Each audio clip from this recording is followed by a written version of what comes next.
I know you've been there. At the start of the year, you were super excited to pick up a new language. You downloaded Duolingo or whatever language app that you use, and you're very consistent on it for a couple of weeks. Suddenly, you don't feel the urge to open up the app to learn anymore. Maybe work gets busy, maybe you fall sick. And before you realize it, you've abandoned the app for good, and your dreams of picking up a new language is left collecting dust. I'm here to help you break that cycle.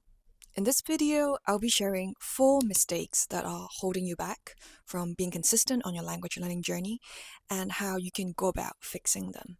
If you implement the simple hacks that I'm about to share, I can guarantee that you'll find it much easier to stay on track and crush those language goals. Hi, if it's your first time here, my name is Yuki. I'm a lawyer and YouTuber based in Hong Kong, and I'm also a language learning junkie. My latest obsession is learning Japanese. 皆さん、こんにちは、Yuki です。I've been at this language learning game for years, and I have a lot to say about what works and what doesn't, and this is the video where I'm going to be sharing of that with you. Mistake number 1 that is keeping you from being consistent on your language learning journey is also one of the most common first steps that people take, and that is signing up for language classes.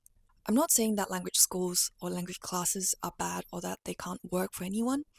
I've actually taken formal language classes in French and Spanish for extended periods of my life, and I have very fond memories of those classes. It's just that I've never got anywhere near fluency by going to formal classes. If, like me, your main goal for learning a language is to be able to use it as one of your own, to express yourself and to consume and enjoy content in that language instead of passing any formal language tests, then my recommendation for you would be to go down the self-learning path. Here's why I think self-learning is better. Number 1, when you self-learn, you have 100% control over what you learn. You can choose to approach it in whichever way that best suits you, and you're not tied down by a particular teacher or the particular curriculum that the school happens to follow. You can follow your interests and your needs. Say, for example, if your primary goal for learning Japanese is to be able to travel to Japan and to get by on the streets, then what are you even doing learning how to name all your relatives from your great-grandma to your distant cousin? You'd be much better off learning how to order food and ask about sizes and prices. When you self-learn, you can focus on the topics that interest you and learn the grammar structures and vocabulary that are actually relevant to your needs. And because they are relevant and personally important, they're much more likely to stick with you. Number 2, when you self-learn, you have 100% responsibility over how much and how well you learn. In a formal language class, it's easy to fall into the trap of thinking that the learning is done, the work is done during class time. It's easy to get lazy. Outside of that 4 or 5 hours per week of class time, you don't really spend a lot of time thinking about your target language. You are generally not very aware of the progress that you've made other than when you've completed one level and you're promoted to the next, maybe with an end of term exam. But when you self-learn, you're constantly assessing how much time you'd like to devote to learning this language every day and what areas you've already mastered and what needs to be worked on in order to move towards your goal. You don't outsource that decision to your school or your teacher. That really puts you in the driver's seat and forces you to take responsibility over your own learning. And that sense of responsibility is what's really going to move you towards any goal, really. So, if you're thinking of picking up a new language or you've just started, maybe pause and think about whether you want to sign up for that language class. What are you getting out of the class that you cannot achieve by self-learning or an online tutor? The second mistake that people make that is keeping them from being consistent is that they do not have an impossible goal. Most people learning a new language actually don't have any goals other than, it'd be really cool to be able to speak French someday. That was me too, and that's why after 15 years I still do not speak French. Someday will never come. You may note from my other videos that I'm self-learning Japanese at the moment, and I feel like setting an impossible goal is what has really moved the needle for me this time round. I set a frankly ridiculous goal for myself, which is to learn Japanese in 2 months. Is it possible to learn a new language in 2 months? With my normal person brain and normal working adult schedule, I really don't think that it's possible, but that's the whole point. There is something very exciting about trying to do something that is very nearly impossible. It encourages you to really stretch yourself and see how far you can go in that limited time frame.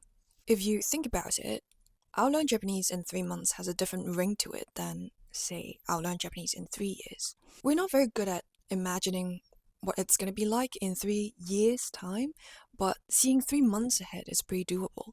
If you need to speak Japanese in 3 months, I bet you'll be drilling your hiragana and katakana in that first week like a mad person. There's no room for forgetting your books or skipping the exercise on your app for weeks on end.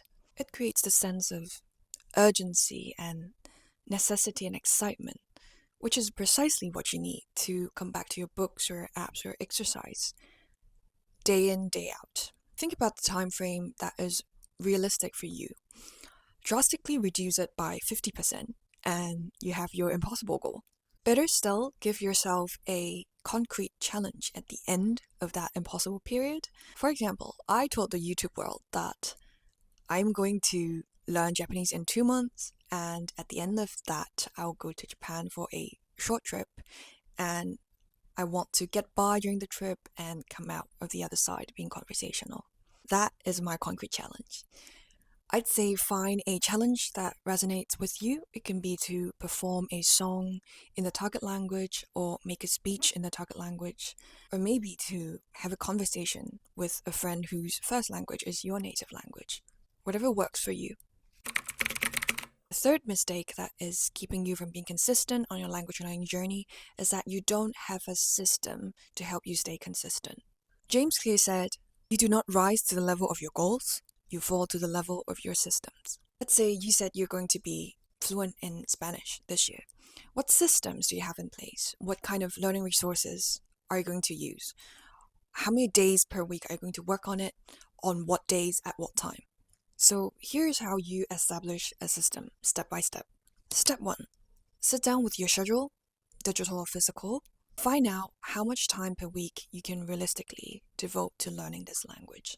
Taking me as an example, I work full-time Monday to Friday from 9 or 10 a.m. to 7 or 8 p.m. on average. I sleep from 12 a.m. to 8 a.m. I also need to work out in the evening and work on this YouTube channel. So realistically, I have an hour in the morning before I go to work and maybe 1 to 2 hours in the evening after I come home from work or from my climbing gym session.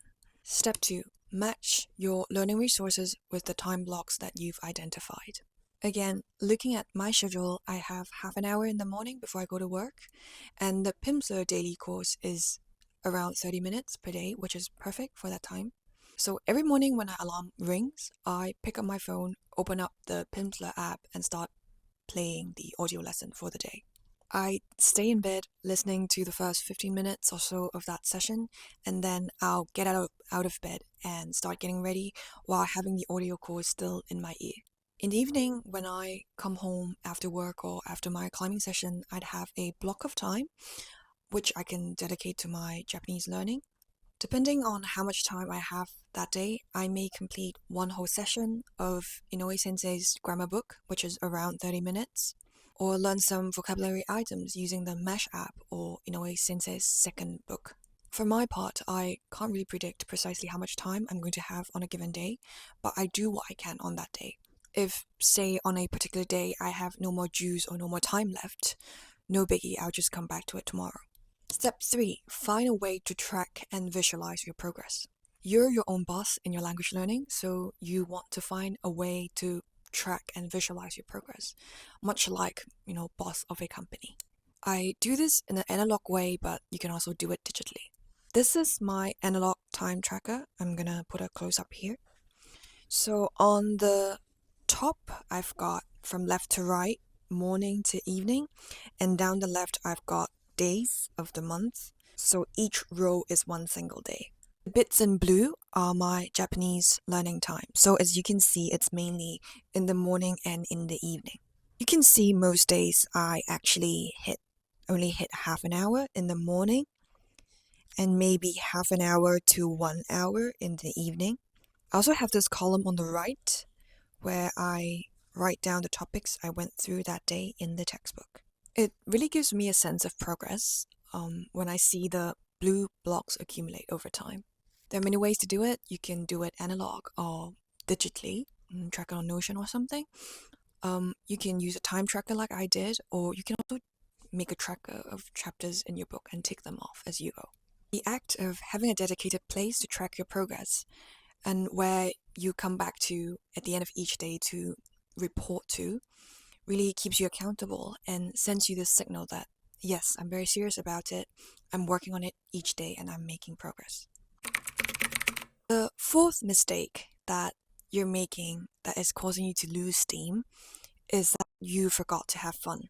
Ali Abdaal said in a recent video about YouTubers quitting the platform that the biggest risk to a YouTuber's business is the YouTuber themselves burning out and quitting. The same applies to language learning. Even if you have the best resources and best systems in place, if you're not enjoying it, you eventually burn out and give up. That's why what is probably the most important hack is to keep the learning fun. If you're watching this video, I'm assuming that you're like me. You find intrinsic joy in learning new languages, making new sounds, seeing the world through a new lens, and it's very important to not let the daily grind of grammar books and flashcards kill that joy. So here are a couple of tips that I've personally found helpful and which I hope will help you too. Tip number 1 is to stop when you feel fatigue setting in. Sometimes I find myself feeling already fatigued before I've used up the time I have for the day. Perhaps it's a particularly hard day at work, or perhaps I didn't sleep well the day before. When I feel that, I just stop and do something else or take an early night. And the reason why is that I don't want to program myself to associate language learning with fatigue. I leave the book open feeling confident that I'll still want to come back tomorrow and do it again. Tip number 2, which is linked to the last tip, is to have a couple of different resources that you can draw upon depending on the energy you have that day. On days that I don't feel like I have the mental capacity to work on grammar structures, I'd maybe watch a YouTube video in Japanese, maybe from Nin Japanese, I really like that channel, or to go through some new vocabulary items. Tip number 3 is to track your progress. So this is related to what I talked about just now about my journal. The most fun any endeavor is to see yourself gradually level up and you can do things that you couldn't before. The same goes for, working out, and the same goes for language learning. It may sound quite childish, but every time I get to add a blue block on my journal, I feel this sense of pride, and I see all the past blue blocks that I've accumulated. I can really feel a sense of progress. I've been chipping at it every day. I'm doing well, and I want to keep going. Tip number 4 is to find people to share this joy with. For example, I will use Japanese words and phrases that I've just learned in conversations with my boyfriend, and I'll girl-explain to him what they mean, and he'll do the same to me in French. Our conversations are in Cantonese, English, Mandarin, and broken French and Japanese, which is 最本 absolutement hilarious. People that get it makes it 1,000 times more fun, so go find your language enthusiast tribe. To recap, my top 4 hacks to help you stay consistent and crush your language learning goals are: number 1, ditch formal language classes and take control and responsibility over your own learning. Hack number 2, set impossible goals to create a sense of urgency and excitement. Hack number 3, have a system. Match the language resources with the time block you've identified and find a place to track your progress. Hack number 4, keep it fun. Work with your energy level on a given day. Watch yourself level up by tracking your progress, and find the people to share this joy with. If you found this video useful, you may want to check out this video where I share my unhinged journey trying to learn Japanese in 2 months. I'll see you in the next video. Bye!